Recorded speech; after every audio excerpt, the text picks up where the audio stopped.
Notre Dame has lost to number 12 by a point. Notre Dame has lost to number 12 team, 13 team in the country by 3 points away. Miami has a loss to an unranked SMU, and Miami has a loss at home to an realistically might be unranked. They lose another game, Louisville. But right now, we'll say what they're ranked 20th right now. Those aren't the same resumes. This is my point with head-to-head. Now, where something like Alabama, Georgia, that's where head-to-head matters, because Alabama and Georgia have both beaten the same amount of top 10 teams. They've beaten similar to top 25 teams. Alabama's beaten one more. That's a similar resume. The losses, though, are not the same when it comes to that. The problem is people bring up the wins, and Miami doesn't have a single ranked win right now besides us. Yeah. But does Notre Dame have any other besides USC? They have USC if they beat Pitt this Tuesday or this Saturday. Here's the frustrating part, but here's the other thing. You look at top 40 wins. Notre Dame has 3 of those. Miami has 1, and it's still us. Miami doesn't have another win ranked high until you get the top 60 right now, because that's how bad SMU is ranked in the FPI. Wait, hold on. USF. They did beat USF. Okay, USF. Yeah. But that's group of 5. I'm saying like actual group, like similar. That's going to be a playoff team probably. But here's my thing. Here's the frustrating part, right? You can sit up there and say, well, Miami has a better win. Their better win is Notre Dame. So if you're going to try to say Notre Dame doesn't deserve to be ranked ahead of Miami, you can't then turn around and prop up Miami's resume by saying, well, they beat a top 10 Notre Dame. Like, you can't have it both ways. You can't, like... I agree. I mean, I think Notre Dame should be ahead of Miami. I think the strength of record, all the analytics, and the eye test is that Notre Dame is different. Miami's decreasing. Notre Dame's increasing and getting better. And I think they should be ahead of Miami. Like, is it crazy to say that? I understand the argument, but now I'll be honest. I think they're too far back with 3 games left. Not from the playoffs, but from jumping Notre Dame. I think realistically they could. Like, if they jump Notre Dame. They could. Like, let's be Notre Dame's gonna reach a ceiling. We're not gonna be above a 1-loss team. So if Texas Tech stays 1 loss, Oregon stays 1 loss. I think Oregon loses. Well, okay. Well, right now, right now Oregon doesn't lose a game. All teams are going to lose. Like, we can't assume this is going to be the same because teams lose to who they should. No, what I'm saying is if you look at what's in front of Notre Dame for them to keep going up, every team in front of them realistically is favored in every game they play, and they aren't projected to lose another game. Yeah, exactly. Besides IU and Texas A&M and Ohio State and Alabama, they have to play the conference championship game against top 14. But let's talk about... But if you look at that, Miami has enough room to make up 13. What is that? What is Miami? They're 13th right now? Yeah. 15th. 15th right now. So they have enough room to make up that jump. They have enough room to make up. Because of some of the teams. But let's talk. I mean, I don't think Notre Dame's biggest threat is Miami. I think it's going to really depend on this weekend. I think if you see Texas and Oklahoma win, that is a chaos scenario. I think Notre Dame's ceiling is 9, but they are going to be. I think we can one of the I think they're going to be one of the last 2 spots in. Sean, I disagree. I think Notre Dame gets 8 when it's all said and done. I think because this is a little bit of a spoiler, but I think USC beats Oregon in a couple weeks. I do too, but what if? That's a big what if. Right. That is a big what if, but that's what I'm projecting is I think USC beats Oregon. If Oregon lost, that would have helped us tremendously. The main thing we want to have happen if we want to get 8, if we're being real here, we want to see them be like, okay, you know what? Maybe Notre Dame beating, like, let's say if Oregon goes out there and wins by a field goal at home. Maybe Notre Dame beating USC and then going out there and beating Pitt. Maybe that's better for resume. Only way I see us getting 8 is if Texas Tech loses the Big 12 championship and they somehow, like, if they put 2 Big 12 teams in, like, if, let's say it's Texas Tech's 1 loss and then BYU goes and wins the Big 12 championship. I think both of them would be under Notre Dame. You don't think if Oregon loses a game, that's well, that's it. That's if I don't think that's going to happen. I don't think USC's defense is going to. With how bad, I mean, not bad Oregon's, but just Oregon. Like they played one of the top defensive teams in the country and they scored 23 points. Or no, 19 points? 18. They scored 18 points? Like, yeah, that's a game you got to win. That's a game where it shows more that Oregon can win than if Oregon lost. I mean, we'll see how USC plays against Iowa this weekend. Yeah. But I'm very interested to see if and Notre Dame fans should root for USC to help their resume, even though it sucks too. Ben's not going to. I said it sucks. I would rather agree with R even root But- for USC. I think a chaos scenario that I'm scared about is even one, right? Because Oklahoma loses to Alabama, cool. Texas beats Georgia. Texas is jumping Notre Dame, even with a ranked win against Pitt. Notre Dame will be 10 at that point. They're that last at-large bid. And if Texas doesn't lose again, or if it's Oklahoma and they jump us and they don't lose again, is that Miami spot creeping in? And that's what worries me. Is we need I to don't think Oklahoma jumps us.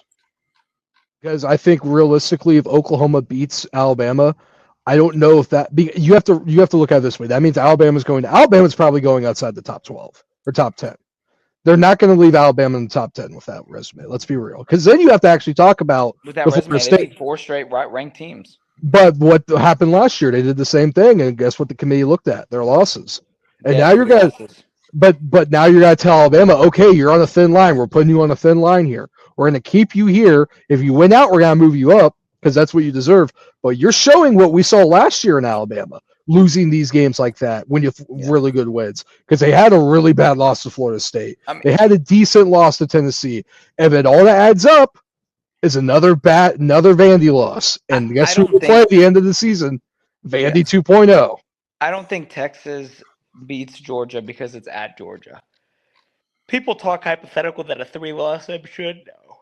But if they do beat Georgia, Notre Dame sits there at 10, last at-large spot. It'd be a stressful few weeks. I think Notre Dame's in. I'm just saying it'd be a little stressful. My main thing with the Miami thing is that I just feel like I don't know. I see a world where either we both make it or we need to whoop Pitt's ass. I see a world where either we both make it or neither of us make it. Yeah, that's what I see it being one. I think it's more likely just one.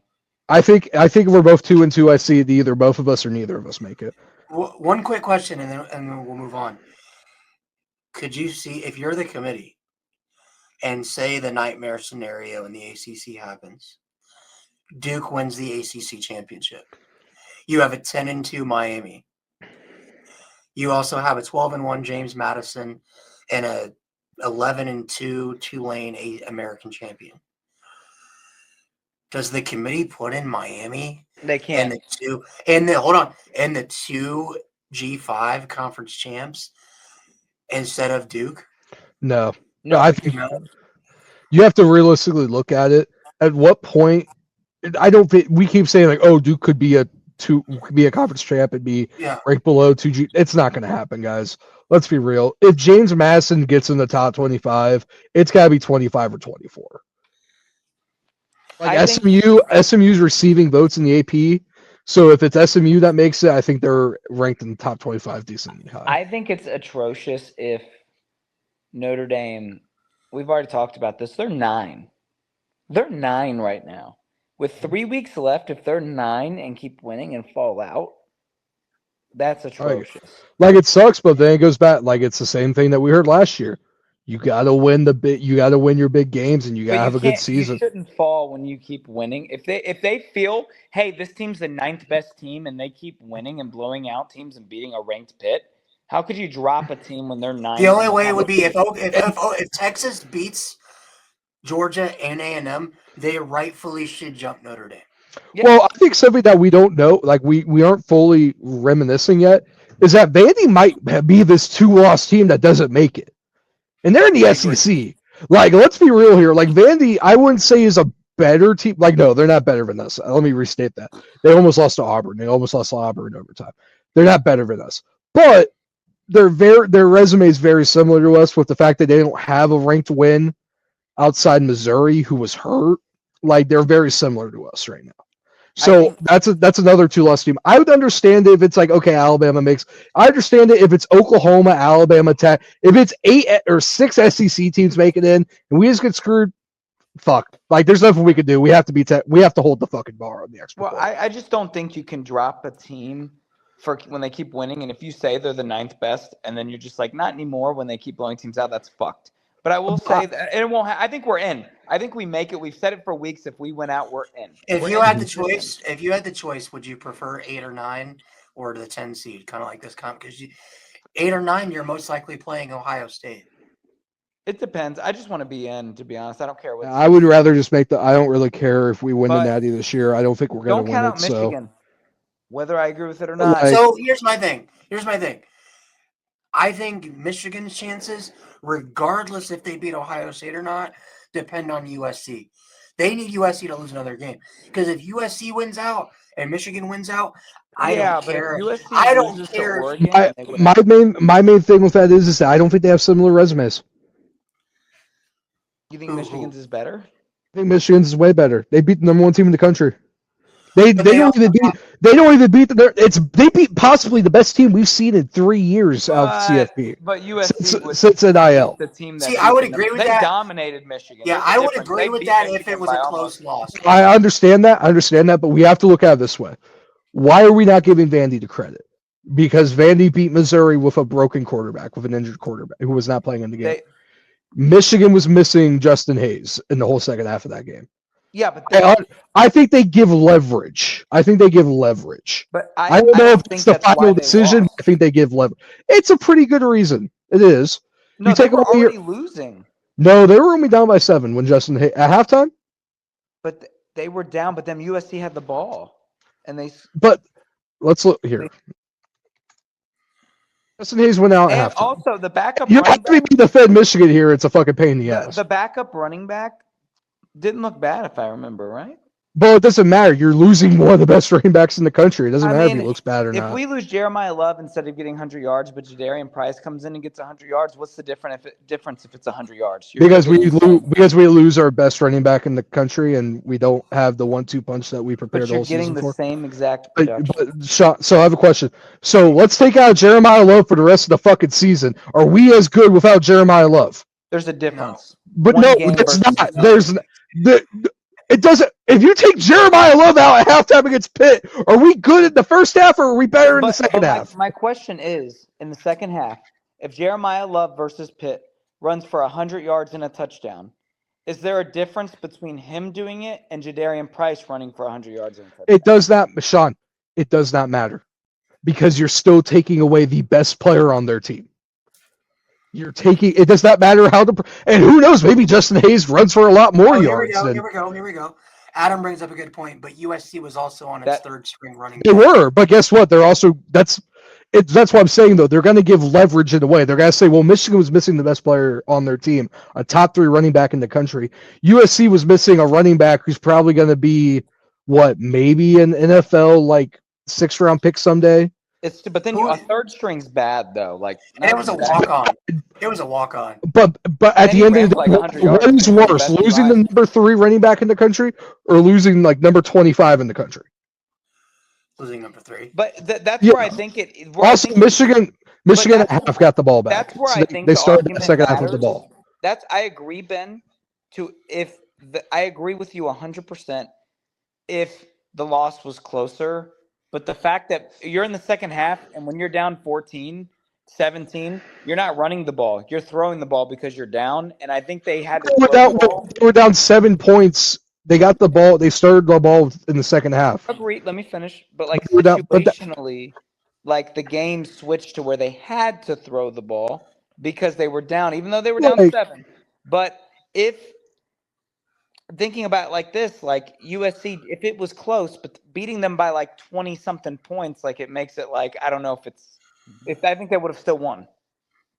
I don't know I'm not saying I don't think they still would have won. I'm not saying how the game would have. I'm just saying they're going to give them leverage and be hey, this team wasn't fully healthy. We have to fully look at it from different ways. If Notre Dame got lost by the same amount to Miami that they did. Well, no, a running back. Wait, so this is my thing. A running back does make that up because your whole game plan changes. I bet you Michigan does not throw the ball 3 times in the red zone. That's what led to the pick in the red zone against USC. I bet you also Michigan does not throw the ball 3 times to start the second half. They didn't have their running back.